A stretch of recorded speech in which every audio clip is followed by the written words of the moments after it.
folks. So thank you so much for being here today with us.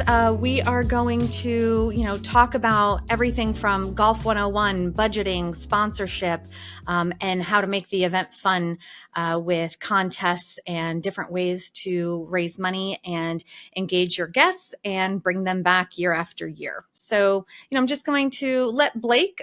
Blake is my colleague here, and he is an avid golfer, as we were just talking about. So I'll let Blake introduce himself, and we'll get started. Yeah, I'm Blake Weaver. I've worked here at HGA for a little over a year now. Previous to this, I was a golf professional at a course here in Oklahoma City for about 3 years. And I've even through college, I've worked in golf. I've played since I could walk, remember, so it's been a lot of my life. And, hopefully I can share some insight from the golf course side and answer any questions you guys might have on the setup. And I've played in a lot of them, more than most. So hopefully I can provide a little insight there. So I feel like, Blake, you may sleep in your polo shirt just in case you wake up in the morning and you get a last minute invitation to a golf tournament, because he is always dressed this way. Yeah.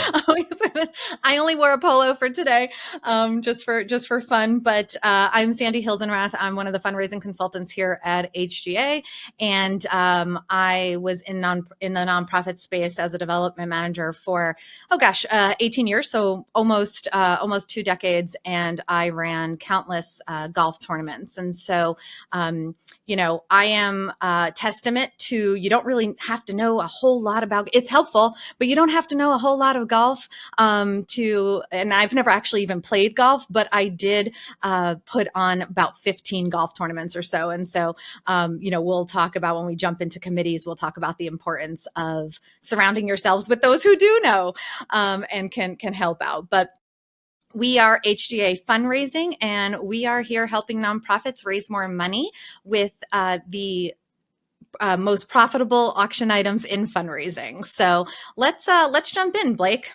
We'll start talking about planning and logistics, maybe. Okay. Committee. Yeah, sounds great. Awesome. I was going to say, I'll let you get started on that since you've had a little experience with the committee side of it. So Sure.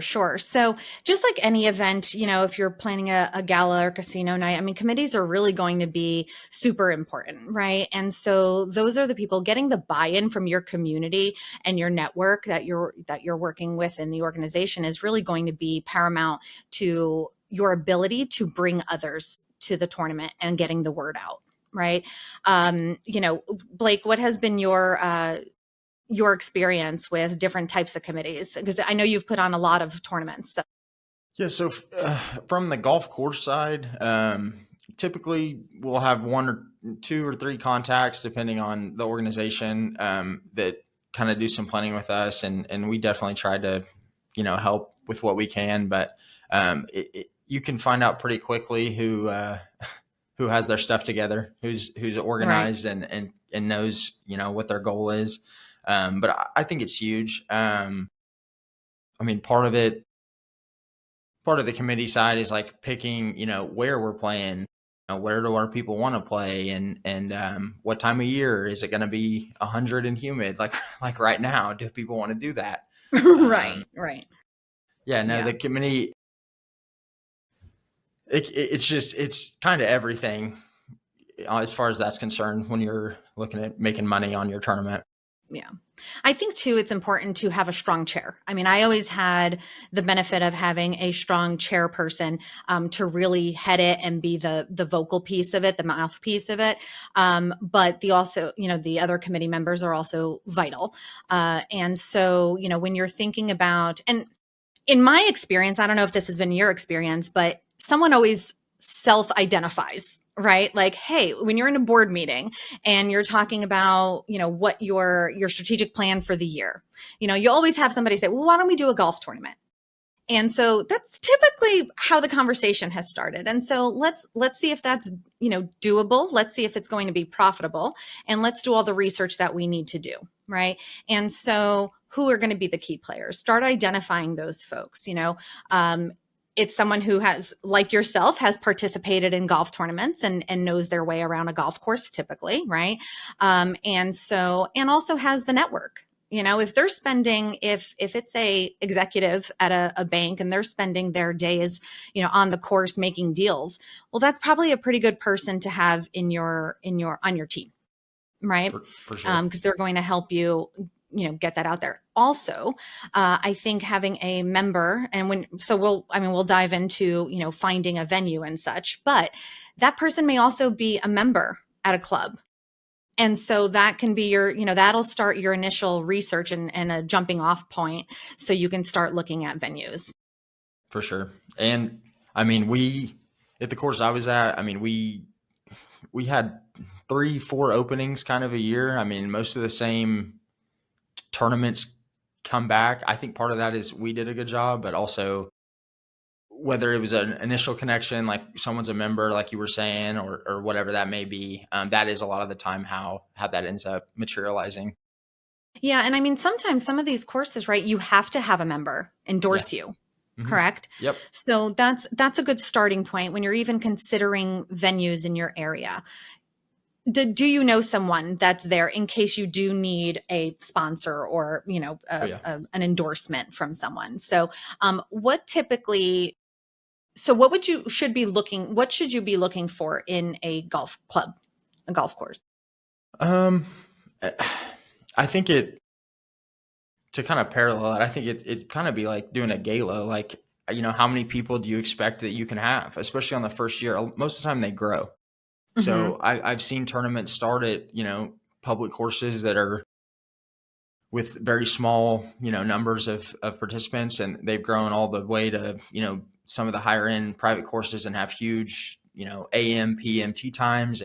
And that's part of it is kind of knowing if it's your first time, like what's your capacity? What are you going to need to plan for? Some courses are smaller parking lots. Some, can handle that a little bit more. Mm-hmm. And we talked about this too. It's kind of knowing your audience. Like if you're going to have a lot of golfers, which I would say is not the most Ideal for common. the beginning. Yeah. Mm-hmm. Not ideal, excuse me, common. Yeah. Yeah. So if you're going to have a lot of golfers, I mean, you may want to, they might not mind paying a little bit more, up front as far as your per person cost or team cost to play a nicer venue. Right. Yeah. So And so identifying that target audience is really going to huge. determine what type of course you need. Right. Yes. And so the other thing I wanted to mention, so you touched on AM tee time and a PM shotgun start. And so, that's one way if there's only 18 holes, right? And part of that, and the kind of what I was touching on with the, where if you have a lot of avid golfers, I think part of the thing that, I don't know that people necessarily think about as far as when the golfer is coming to play, like how does the club treat them? So like, I know for us, like we meet everybody in the parking lot. We have our cart staff drive up on a cart, get their bags, go load them onto whatever cart they're going to be on, tell them what hole they're starting on. And people appreciate that. And some courses aren't that. You kind of have to go and figure out where's check-in, where do we go, where's the cart, and it's little things like that. I think finding out, the course you want can be stuff like that. Just what is the course helping you provide a good experience for the people? Because I've definitely been a part of ones where I didn't speak to a single person outside of the check-in that worked at the course, and then Right. I've been at ones that where, like I said, they take your bag, they show you where you're at, they tell you check-ins over there. Yeah. And they're kind of, at least when I was working, we tried to be on the same page as the nonprofit as much as possible, because we understand their mission is to go make money. So we want to really help facilitate that and make it a good experience for their donors. Right. And so I think too, it's important to know that, the golf pro at the course needs to be lockstep with you. Right. And Yeah, so for sure. when you're looking at different courses, that's one thing that you need to weigh, again, what the staff is going to be, what the staff is what type of experience they're going to give to the golfer, right? Your donor, but also what type of partnership you're going to have. between, and, what does the outreach look like? What is the planning? Those planning stages leading up to the event, and what type of support the pro is going to give you? For sure. And courses typically offer per person priced packages, whether it's 100, 120, 140. Each one will kind of contain different benefits, food, breakfast and lunch, free alcohol. Right. It depends kind of what you want there. And I think just about all do that. I think it's one of those where if it's a $20 price difference, but you're getting that experience from the course and you're getting that help from them and being on the same page as you and really trying to help you guys, I think that is worth every penny as far as that's concerned. And the people will want to come back the next year because they had a good experience. The paying $20 more, they won't really see that on the right back end once they've been through that good experience. And I mean, our golf carts included, Yep. That type of thing. Is it a walking course? Is it, golf carts? Do you have to rent the golf carts additionally? Or then if you need extra golf carts, what that's going to cost. And, we'll talk a little bit more about that when we dive into budget too. But so, you talked again about your ideal participant, or, who you're going to be working with and inviting to participate. And so, you need to really play to your audience. Like you said, is this going to be a corporate, more of a corporate tournament?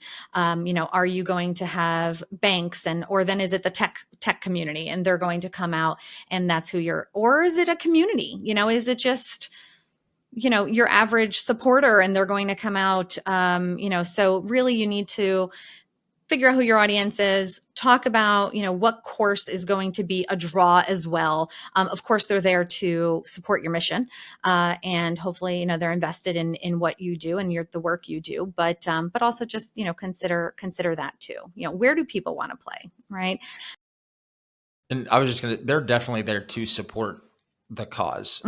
Even the ones I've went to, unless it's never been in some course that I've been like, oh yeah, I would just play in that to go play there. Like, it's typically not that type of deal. It's like, yeah, okay, I would pay this much more than I usually pay to play to go support that. Like, I can get behind that. That's typically how a lot of those materialize for me. But also, being an avid golfer and having worked in that, when I go and when we would drive around and meet the people in the parking lot and get their bags, you talk to them a little bit, and I say on average 70 to 80% of the people there play less than 5 times a year. And I would say a good 40% of those are, yeah, last time I played was last year. I haven't dusted these off since then. I'm like, oh yeah. Or some people Glad to are have you back renting, out. or some people are even renting the clubs, Yes, right? yes. We do get a lot of They those don't even calls. own. Like, hey, you guys have rental sets? We're like, yeah, we do. So yeah, they're out there. They're out there just for fun. Yeah. Yeah. So let's talk about marketing and promotion. And so, what do you find is the best? What did you find typically people are promoting these events? I'm sorry, I'm getting a little tongue tied here. As far as effective, I've seen a lot of different ones. I mean, you can go to your local Golf Galaxy, PGA Tour Superstore and put a flyer out, and you can definitely draw people in that way.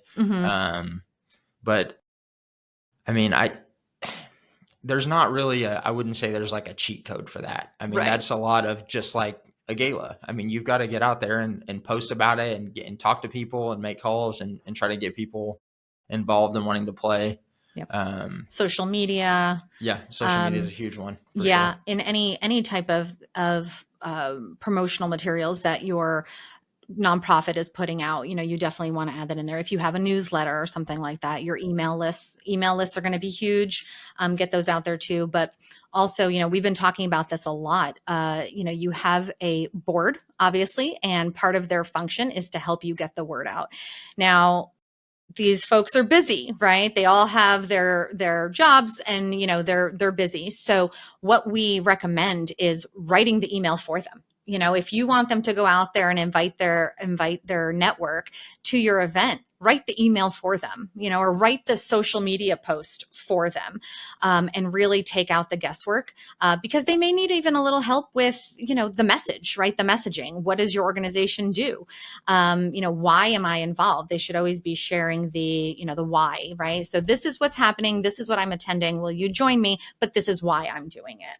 Right. For sure. Um, And I just also, to touch on that social media before we get past that, at least here locally in Oklahoma City, there is and this could be more spread out, I'm not quite sure, but there are Facebook groups and stuff that do promote okay. like golf type outings. So that may be something worth looking into, is like, hey, is there a golf page there that will allow me to put a post and advertise my tournament? Because we do have one of those here. So I do think that would be a good way, and maybe worth trying to start one if not. Yeah. But Yeah. I'm also a fan of cross event promotion, right? So if you're having a gala, why not? You have a valet at your gala. Why not put a little postcard about your golf tournament in their cars at the end of the night?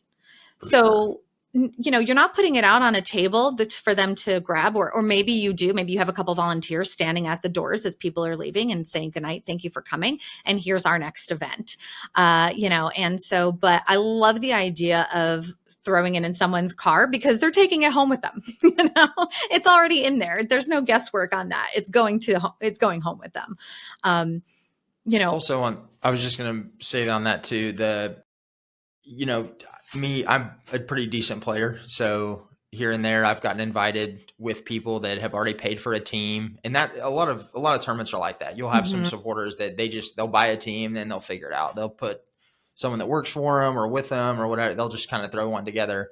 Don't be afraid to cross promote your gala at a golf tournament, because you may get somebody like me that I'm there to be a ringer or whatever the situation is, Mhm. or just to be a body, and you can really catch someone to then hopefully make you some more money at a later date on your gala or whatever that may be. I So mean, even at your walkathons, we always had an info tent, right? So, you have an audience of over 1,000 people at a walkathon and have an info tent and have all of your organization information there, mission messaging, and then any events that you have upcoming that people can participate in. And so those are great things. But I also love the idea of, so I was always information gathering. Anytime that I was talking to a donor, I was information gathering and making notes. And I was going to say mental notes, but not really. Put it into the system, put it into your CRM so you know. But if you are talking to, any volunteer or anyone who's coming into your organization or someone that you've been talking to forever, and they say, oh, Bill's out on the golf course, he'll be gone, all day. Mental note, Bill golfs. Right. Oh, really? How, and you can start that conversation right there, make your notes. And when it comes time to starting to put this together, like, hey, you mentioned that Bill golfs, does he want to help out with this tournament? We're putting together a tournament, would love his feedback. How often does he golf?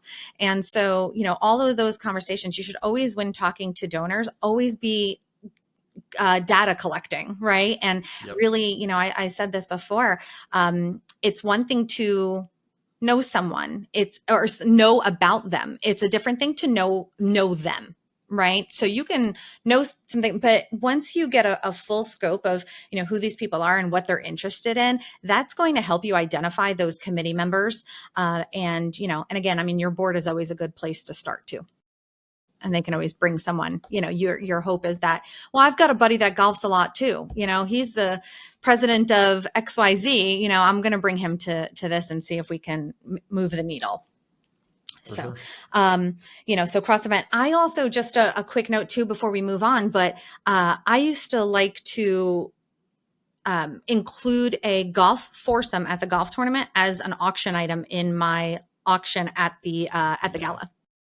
Great idea. And so, Yeah, yeah. So, you're building your list, right? And the other thing is, like, if you have even if you have a smaller gala, but you may have 500 people at this gala, there's going to be golfers in your audience, right? So to not talk about the golf or not have some exposure to this event or other events, I mean, you're really missing an opportunity. So definitely would encourage you to do that.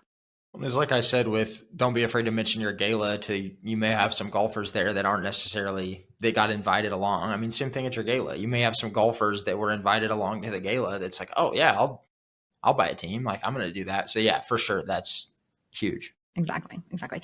One thing too, that's a very important piece of it is the day of. I'm talking is volunteers. Hmm.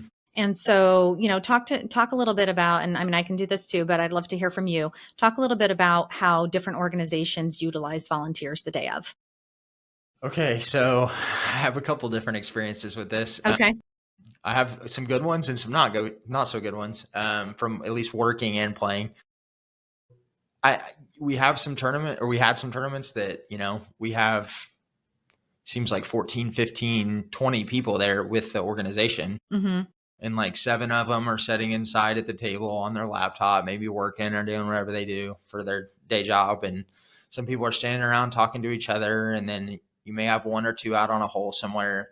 um, I just feel like they're missing a huge, now that I've been on this side of the space, like they're missing a huge opportunity to just go network and talk to these people. I feel like teams, they come in from getting done playing and there's just people standing around, and maybe they just end up sitting down or getting the food or whatever, and they never really hear about anything other than whatever the presentation is. They don't Right. talk to anybody involved, and they may want to get involved, and Sure. not everybody's going to walk up and be like, hey, I love this, I want to do this. That's not everybody's personality. So Right. if you are there, these people that are there, it's just like a gala. Like walk or talk to them. Like introduce yourself, Yeah. see why they're there, see what they care about, and you may get a long time supporter from that.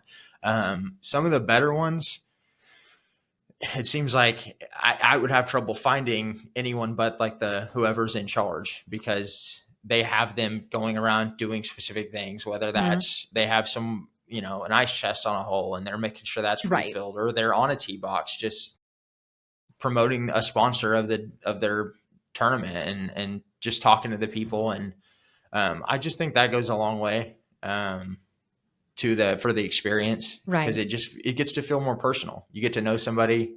Yeah, And yeah, and that piece that's going to, need to come with the training, right? Be part of the training when you're meeting your volunteers that morning, or if you have a pre-event training session, really talk to them about that, right? Talk to them about greeting folks and asking people questions like, hey, what company are you with, or what organization are you with, and really ask those questions and then ask them to give you the feedback afterwards, right? Has anybody talked to anyone really, that we should make note of? Anybody have any great stories from the course? I think too, you want to make sure that sometimes these so you need to have volunteers stationed out on the course, right? Whether it's a whole for sure. contest or like you said, an ice chest with water or something like that. But make sure that you're relieving them. Right. People cannot go sit on a Yeah. hole for 5 hours and not be relieved with a bathroom break or water break or just a break. It's hot out there. I would also say, and this is kind of, we'll talk about it when we talk about, I got to jump into budgeting, but, does the course have tents that go out on the holes where the contests are happening, right? If not, if they don't have them readily available, you have to count that into your budgeting. You have to make sure that you have some shade or then some, cover from the rain, basically. But when thinking about, that's a good segue into budgeting. Before you even make a move on this, you need to put together a full budget, just like you would for any event, right? Start with your net. What do we want to walk away from? I mean, because golf tournaments aren't cheap, right? So what is the outcome that we want to see net, right? And then you start building, and then you start doing your research and getting your quotes for all the expenses. Don't forget about your signage. You're going to have lots of sponsors there, hopefully whole signs. Start getting quotes on that. Golfer gifts. Usually these tournaments, they walk away with something, whether it's a shoe bag or a duffel bag, or we can talk about that in a little bit. But prizes. You're going to have, it's a tournament, right? It may not be a pro tournament. You may not have celebrity golfers out there, golfing with them, but it's still a tournament. There's going to be winners at the end, and we'll talk about that a little bit too. So make sure you include all of that marketing, any marketing pieces. If you're going to be putting together a brochure, all of that needs to go into your budget, and those two things, expenses plus your net, is going to, inform you on how much you need to raise, and inform also sponsorship, right? When you're looking at sponsorship, and we can dive into that too. You're going to need to build out sponsorship opportunities. And so, Blake, I remember you telling me about a tournament that was like a members tournament, right? And it wasn't geared towards fundraising. Can you talk a little bit about that, about how you turned that into a fundraiser? Yes. Most courses have a member guest, most private courses. And it's a lot of the time it's a business opportunity for your members. They're trying to bring someone out, and the course, we try to provide a lot of free stuff and like a pair of shoes, $250 gift card to like a golf brand. Mm-hmm. You end up with, it's a pretty expensive buy-in for them, but the point of the course is typically you try to break even, but you typically lose a little bit on those. And so I came in there and I had done a little bit of fundraising before. So I just kind of asked, I was like, is there anything keeping us from like sponsoring things? And they were like, well, no, not necessarily. I'm like, okay, well, this could be really good business promotion for a lot of people, like, right, especially the ones, our members. So, I kind of started at the member level. I started calling, and at first we just did whole sponsors. Mm-hmm. By the second year, I had all those filled. So then we were able to do a title sponsor that year, and we were actually able to get Good Golf. If any of you are familiar with the brand, we had a member with a connection to their CEO, and so they actually ended up being our title sponsor and donated hats and a lot of stuff to the tournament. Nice. So that worked out great. And then it even got where we did a beverage sponsor. We did a scorecard. Just anything. I just didn't limit it to anything we couldn't just put someone's brand or logo or name on. Yeah. Because you can stick a sign in the ground on any hole, but there's other stuff that you can just as easily sell for a logo or a sponsor that can end up making you, a lot on the back end. And so, it ended up turning into quite a good money generator gain for us. Generator versus just a automatic loss every year. So right. And so it's like funny because Jason's always saying, right, underwriting is a underused opportunity. And so you have your sponsorship that includes a foursome or two foursomes depending on which level and what other benefits you want to incorporate. But then you have this whole list. I mean, a golf course is just really great, and like you said, you can have a golf cart sponsor. There's like little card spots to put the sponsorship. So when the golfers are sitting in the cart, it's up there, right? A logo is up there. You can do the locker room, the men's locker room, the women's locker room, all of those things, a beverage station, a halfway house, if that's what the beverage station is, auctions. If you have auctions later on, we'll talk about that too. Breakfast, lunch, all of it is sponsored, and all of that can be added onto it. So, if you have a group of guys or a group of ladies and gentlemen who are taking a foursome, there's no reason why they can't also buy a whole sponsorship on top of what they're paying for their foursome. So look for those opportunities.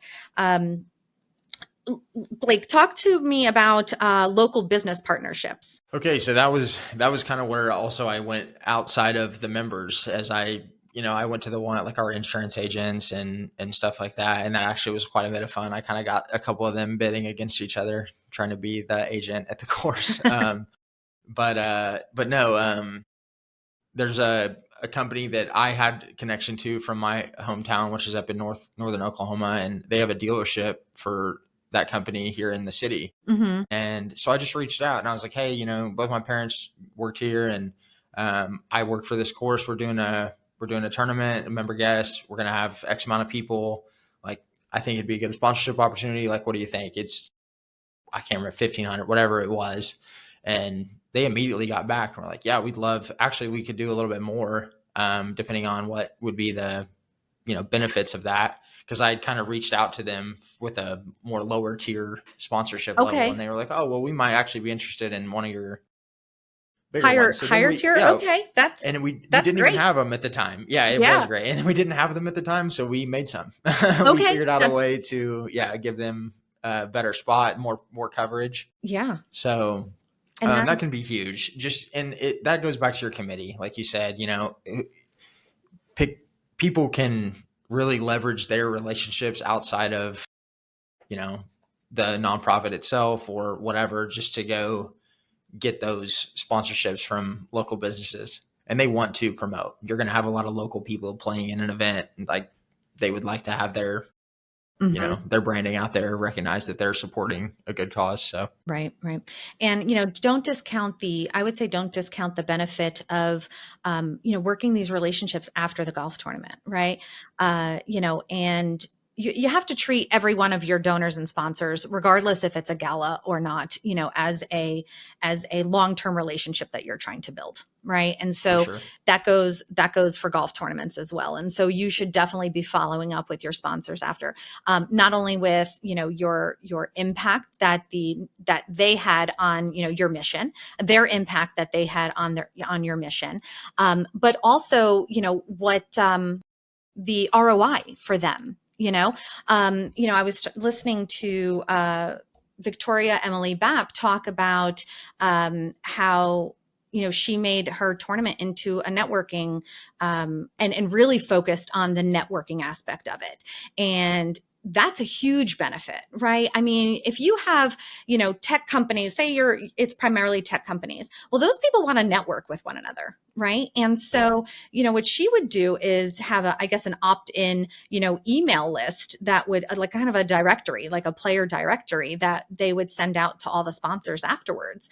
And so that's really a value add, because maybe they didn't get to meet someone on the course, right? And so they want to do that follow up. And so that's where those connections and that value add, really make a difference in bringing people back to your tournament. Well, and like I'd said earlier too, like you're going to have different levels of per player price at a course. So like when you're talking about a beverage sponsor or a food sponsor, so like if it's $100 for no food and no, like if you're trying to come up with a good level for that, you can literally look at your per player price, kind of what do we think we're going to have this year? What do we have last year? Okay, Mm-hmm. it's $20 more per player to add food. So let's do a food sponsor. So Right. 20 times whatever we had last year, let's get a round number around there and we'll sell the food sponsorship. Or well, the alcohol didn't make sense. That was a little too expensive or whatever the case. Like there's another one. Like, okay, well, what is that going to cost you per player? There's a really good way to build in and obviously you And can built build in it profit. higher. Yeah. Yes. And you can make it even a little higher and make some off the top. But, and that's a good way to keep your per player cost down too. Yeah, your sponsorship definitely is going to help you move the needle towards that net, because again, golf tournaments are expensive, right? That per Yeah. player cost is expensive. And so you need to, your individual players, right? And we actually, at one of the tournaments that I was running, we didn't even have individual players. We just went straight for a foursome. And so, but what you're making on each individual player, it's probably not going to be substantial. Right. Typically that is not going to be substantial. It's the sponsorship that's really going to help you maximize your revenue. For sure. Yeah.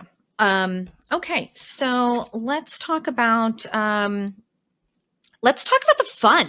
I Oh, mean, yeah. you were talking about how the percentage of people who don't golf many times a year, right? So if in order to bring those people back, you need to make it fun. So tell me, let's dive into contests and what are the popular ones? Well, when you think of contests in a golf tournament, most people immediately go to closest to the pin, Mm-hmm. long drive, that kind of thing. Yep. British Those drive. work. I will tell you, I don't think those are kind of incentives almost for your player.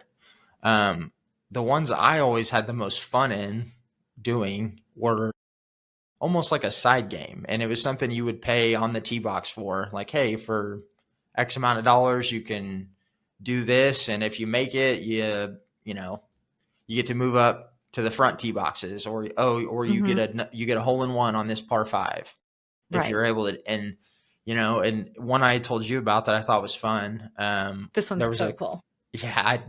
and we spent so much money sitting here doing this, but they had next to the tee box from a different hole, there was a little pond, and they had basically rowed a little boat out there Okay. into the middle of the pond. So cool. And they had bought a bunch of used golf balls, and they had them in a big bucket there. And they were like, all right, well, for $5 a shot, or 10, 20 for 4 shots. I can't remember the exact number, but if you hit it into the boat, it can come out. But if you hit the boat, you get a hole in one on this par 5. Right. And so all of us, we were kind of trying to win. So all of us kind of looked around like, well, we'll spend $150, $200 here until we hit that boat. Like, we're going to hit the boat. Yeah. Yeah. That's so much fun. And even like everybody in our group ended up doing it, and it took to the last guy to finally hit it. And I think I told you, I want to say we ended up spending a good I think just over $100 as a group there. And so if you look at that on scale, I mean, that's something that I kind of priced it out a little bit. I mean, you buy some used golf balls for $150, you can end up making a couple grand extra on the side just for something that's actually, it was a lot of fun. It was a lot more fun than just playing that hole. Yeah. Yeah. And it felt like we were gaining an advantage from it too. So, right.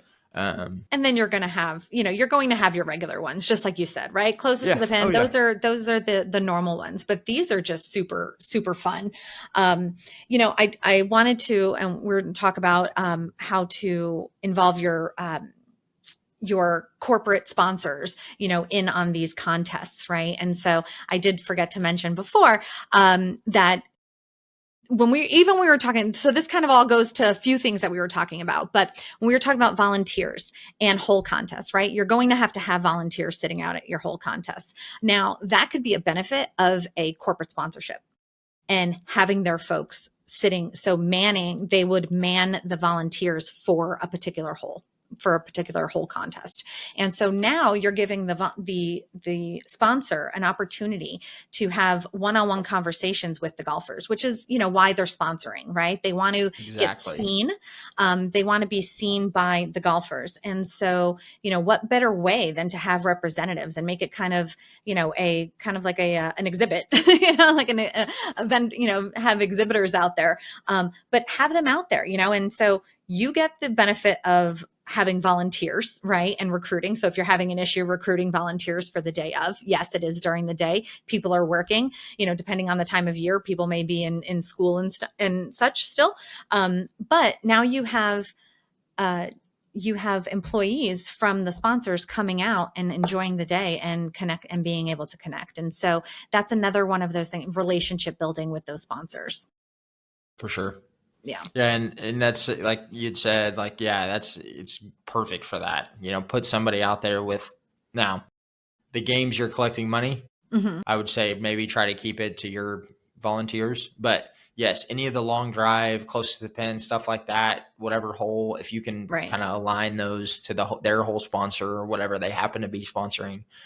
Yeah, that's huge. And it gets them exactly what they're wanting with that exposure to all the participants. So. Yeah. I mean, even if you think about it, like typically, I would put two people on each hole, 2 volunteers at a time on each hole. But if you have a couple volunteers out there that you're going to be buddying up with from a corporate sponsor, maybe you could do with one volunteer, right? If you're short on volunteers. So it helps to offset any issues that you're having with volunteer recruitment. The other thing too is, when we talk about events, we're always talking about mission, right? And we haven't talked about mission at all, but I'll say this, you need to think about those mission moments throughout the day. Not everyone there is, people like Blake said, people are going to be invited. They're going to be employees of the company that's sponsored. They're going to be invited by their buddy. They may not be invested in your mission, but you have a captive audience, right? And so you also don't want to miss an opportunity. You don't want to have a, 45-minute presentation on what you do and what your mission is. But you have there's different ways that you can infuse your mission throughout the day that can educate them. And, I think too, there's such a great networking opportunity on the course for your executive director. And one of my favorite things to do during the day, because, it gets quiet, right? Everybody goes out, you have a few minutes, your executive director maybe should grab a microphone and, welcome everybody when they're in their golf carts. Because again, captive audience, they're all sitting there waiting to get onto the course. And so she or he can say a few comments then. But then, again, make it fun, right? We used to have a cheer squad, like mission ambassadors at the course. So as they were leaving, we had people cheering them on as they were going out to the course. But during the lull of the day, when it gets really quiet and the clubhouse is empty, grab a cart, make sure that your staff, your executive director, your development person has a cart, and they can just make some rounds around the golf course. And, thank people for being there. And those conversations that you're having there, or all those networking conversations, you're able to maybe identify people that you can bring into the fold for next year. And I mentioned that the, mission ambassadors. Now, I worked for an organization that had a lot of children involved, and we had youth ambassadors, and some of them were avid golfers. And so we would work them into a foursome, and they would be out on the course actually golfing with the foursomes. And if not that, then we had them stationed out at different. Oh, you know what we did too? We had them tee off. And so that was one of the contests that we did. And so the child would tee off with them, and then they would just go and finish they would finish the hole. And please, Blake, correct me if I'm saying anything, using any wrong language on the golf, but they would tee off with them, and it was just a fun thing to do. And it really brought the mission to the forefront. For sure. Have you seen any cool mission moments that have been integrated into a tournament? I haven't personally but I will say the ones that I took the most away from, I just think, and like you'd said too, and I think this can be tough at a lot of places. So the way they stage carts for people going out to play a tournament, if you're going to come out on a mic and say a lot of things, you may have some people still on the range hitting balls, or they're like, people are very lazy getting back to the carts to go. Mm-hmm. It's very hard to round everybody up into the space you need and have them all paying attention. And I did want to touch on this too, and this kind of ties back into that. Give people a reason to stay.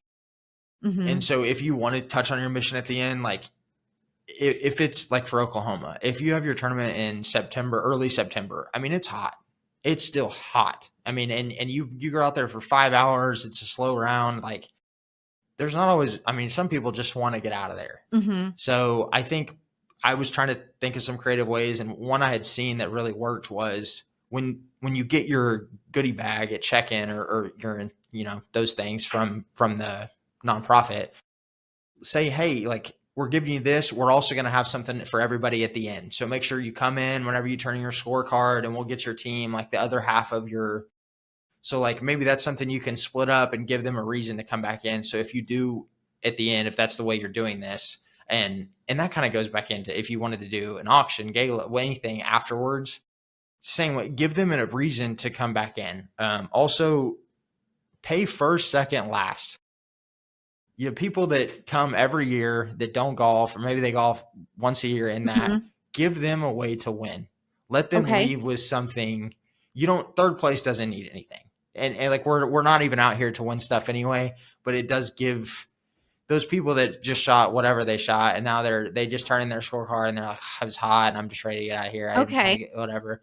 Like that is so you can kind of include everybody in that, and you don't know if you got last. Right. So it's like you're like, well, we played bad. But it's like, hey, first, second, last. Yes.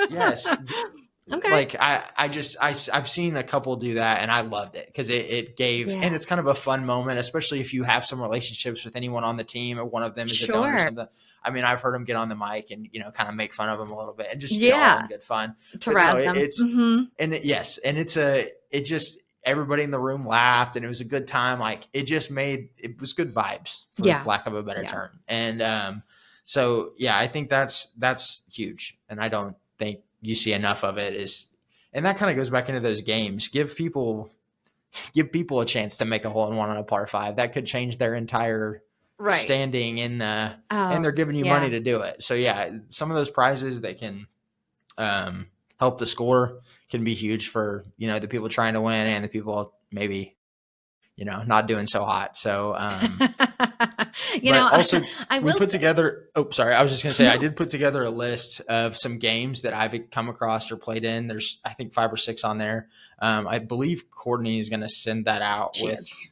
at the end. So, Yep. so there will be, and I've kind of put in the price to set it up and how to set it up. And we'll also put my email in there at the end. So if anybody has any questions or wants to reach out to me, I'm more than happy to, Sure. help out any way I can. So. I will say I always loved, the pomp and circumstance of a gala, right? A gala. I'm Northeastern. I'm from the Northeast, but so from a gala, and I always loved, my favorite part of the gala was the ta-da moment, right? You put all this work in for months, and you just have this like glorious moment when your ballroom is all set up. But I love the golf tournament. I mean, it's just fun. It's just fun. Everybody's out there just to have a great day and to enjoy themselves. We always had, and so let's touch on, what you were talking about is have a reason for them to stay. We always had a dinner. That's how we finished up our day. So they came off the course, and we did have a dinner. Sometimes we did buffet, sometimes we did sit down. Buffet probably works better, I would say, because it's a quicker grab and go. Like Blake said, there it's just it's a long day, and they're ready to go. And you will lose some people. I mean, I think you will, but Well, and make that make sense too for like what time of year are we doing it? Like, is it mhm. gonna be 100 all day? Like, because yeah, I know if in Oklahoma, if you're doing it early April, like it's probably chilly in the morning, and so by the end of it, it's like no one's really hot and tired and ready to get out of there. I mean, you could. So I Right. think Just that hang out, you yeah. know, Smoke some cigars or something. yeah, I always like had a there, cigar booth too, now that I'm thinking about it. Yeah, yep, I mean, if there's a nice patio, some cocktails, a nice cigar, everybody kind of hangs out, does that networking thing and gets that yep. value add from it. But that's also, a good time for you to be putting in revenue enhancers, right? And so, we're getting down, we have 10 more minutes. So let's just jump into revenue enhancers as well. We talked about whole contests also, but auctions, raffles, you should definitely be infusing some of those, different types of fundraising that you can do. And so, a silent auction would work, will work well if you have a captivated audience at the end, right? The Go ahead, Blake. the most money I've ever seen someone make off of their tournament, and it's off of their tournament in a way they're not, but basically they set it up where they have their gala in the fall, they do their tournament right at the beginning of summer, and as soon as you register for the tournament, or basically they make their silent auction for the gala go live Okay. weeks ahead of when they put the registration out for their tournament. So if I register for the tournament, it immediately enrolls me in that. And like once every 2 weeks or a month, it'll just send you an email and be like, hey, check out this. And it was to go and you could look at their silent auction. And it was So basically a cool. way Yeah. they were selling stuff way in advance and Right. getting people bidding way in advance. A lot Mm-hmm. more people see it, even people that may not be going to the gala or hadn't Sure. planned on it yet. Sure. And then they see something they want. That's what happened to me, by the way. They see something they wanted, and I'm like, oh, I need to get that. And I ended up buying it. And so I ended up going. So That's it's, awesome. it's, yes. So it's like, yeah, I mean, because of that, combined with the tournament and that, I mean, they're making pretty close to 6 figures yearly just off of that Sure. continuous selling. Man, it was like the third one that got me too. Don't ever think you're annoying people. That third email, I finally was like, I guess I'll check it What is out. this? And of course I bought, Let me something. take a I'm like, look. gosh dang it. But yeah, be creative. Yeah. Yeah. There's not a right or wrong way to do it. Right. And so, we did a few different things. We did a sports memorabilia silent auction. So, it was small. I mean, maybe 10 items or so of sports memorabilia, and those can either be, donated if you have the connections, or then, you can get them on consignment. And then we also did a tricky tray. And so if you're unfamiliar, there you buy a arm's length of raffle tickets, you have a item, and then you have a basket or something that you put items in. Now, I always felt, because at one point we were doing a very, very high end one, Prada bags and all kinds of different things. And because we had an event, a combined event at the end where, the spouses came, right? And so we had a larger gathering. It turned into a larger gathering. The golfers stayed because they knew their spouses were coming. And so we had, this massive tricky tray. I think we left money on the table given the value of the items, but we still made $11,000 on arm's lengths, because this was so massive and so high end, that. So we did that. We also did a 50-50 raffle. And we've also done raffles for prizes, whether it's an experience, whether it's a golf experience or not, because not everybody there's going to, want to go to Scotland for a golf tournament. So it could be something with a little bit more broader of appeal. But we did do a helicopter ball drop. Have you ever seen this, Blake? I haven't. Okay. No. So pretty cool. Pretty cool. I think we could have done it a little bit differently. I think it was a little bit anticlimactic because, the helicopter came overhead, dropped all the balls near the hole. And then it was like, okay, we had to wait for the helicopter to leave in order to go retrieve the winning ball. So it was like, so somebody took out a golf cart and went down. So I think we could have done it a little bit differently. But, the idea is, you sell golf balls, right? You have numbered golf balls.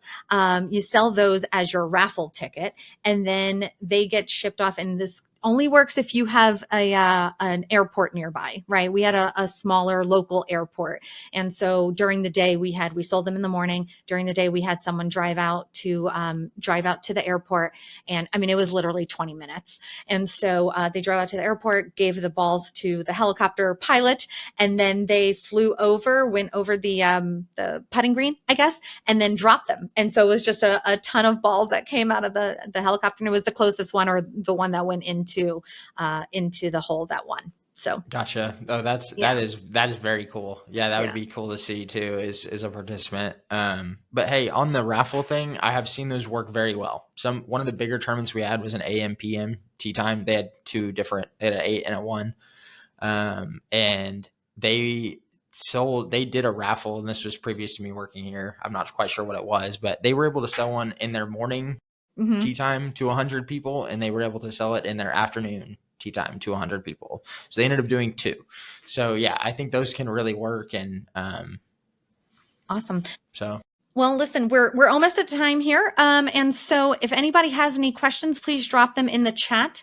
And I hope I know I lost connection here for a second. So hope I didn't miss any questions beforehand. But if anybody has any questions for Blake or we're here for the next few minutes. So drop them in the chat. For sure. And Courtney, I know she's going to put my email in there. I'd be happy to give send me an email, I'll give you my cell phone. Call me before if you have any questions, need any insight. I'd love to share, or any help with the games that we send out. Be more than happy to help any of y'all with that. Yeah. So. And Courtney, if you would drop in our LinkedIn profile links as well, that would be fantastic. All right. Okay. In the meantime, drop any questions you have in there. But Courtney, do you want to flash up the number to dial in for the giveaway? I'm sorry. I'll talk about the giveaway. Okay. So yes. So that code on your screen now, if you go to, and Courtney, what you can do is put the HGA golf prizes link into the chat for the website. But we have a hole-in-one contest that we have put together, and it started a few of the nonprofits we work with. It came to our attention that a lot of those are scams. I didn't really get to deal with it too much on the golf course side, because it was not really, it was mainly on the nonprofit to go put those together and do that. But a lot of those websites they have hidden rules or things that you have to do. So we put together, fine print stuff. So we put together a hole-in-one prize. Everything's on our terms, conditions. It's very easy. We have a lot less rules and yardage requirements and things like that. But yeah, there are a $449 value, and so you are getting those for free. And right, and so since Trevor and Jason aren't here and they left us unsupervised, we're going to give one to everybody that's on the call right now. I was like, how many people? And they didn't answer. So I said, I guess all of them. Giving it to everybody. So, yes, you will receive a hole-in-one insurance, from HGA. It's, again, I mean, say, how many different locations? It includes airfare. And yes, airfare the winner's is choice included. of. Yeah. And it's, so there's 2 golf options. It is Palm Springs, and I want to get this pulled up because I don't want to say any wrong. Okay. Well, they can also check out on the link you'll see it on the site. Link that Courtney sent in there. So it's all for 2, and it's Palm Springs with 2 rounds of golf, and there's a Cabo Golf with a round of golf included, and then it is your choice of Napa Valley, Bordeaux, Dublin, or the Amalfi Coast, and airfare is included in all of those. So it is a full paid for trip if they were to make a hole-in-one. Yeah. So this year you do not have to budget for hole-in-one insurance. We got you taken care of. Okay. All right. Well, if there's no other questions, I think we're going to sign off, but feel free to reach out directly to Blake and I with any questions. You'll be receiving the recording along with a great list of fun contest ideas for your tournament. Awesome. Enjoyed it, Sandy. All right. Well, listen, Blake, thank you so much for joining me. And we'll be off next week for the holidays. So enjoy your 4th of July. Be safe and have fun. And Trevor and Jason will be back with me in 2 weeks. Have a great time, guys. Have a good 4th, everybody. Thank you. Bye-bye.